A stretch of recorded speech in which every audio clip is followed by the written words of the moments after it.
ដើរថ្ងៃត្រង់លើផ្លូវដីហុយអង្គុយចែកនំនៅបងសាលាឯងខឹងនឹងយើងរឿងបិចមួយដើមយើងសើចដាក់គ្នារហូតដល់យំកាលនោះយើងមានពេលវេលាច្រើនណាស់កាលនោះយើងមានគ្នាពេញមួយភូមិឥឡូវផ្លូវបែកជាពីរជាបីខ្លាំងរៀបការចោលខ្លាំងទៅបាត់ឈឹងនៅសល់តែដីនៅសល់តែដីហុយតាមខ្យល់បងនៅសល់តែដីនៅលើដៃយើងនឹកខ្លាំងណាស់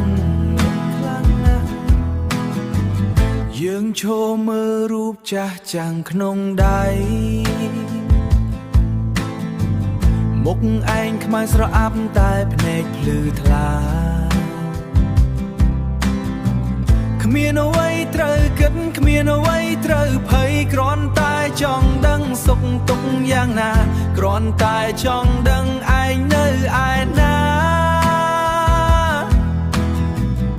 ឥឡូវផ្លូវបែកជាពីរជាបី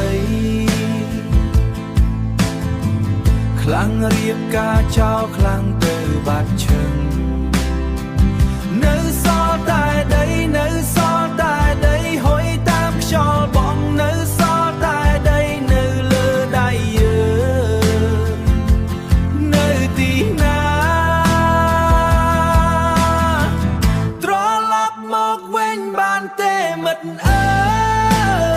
យត្រឡប់មកវិញបានទេមិត្តអើយ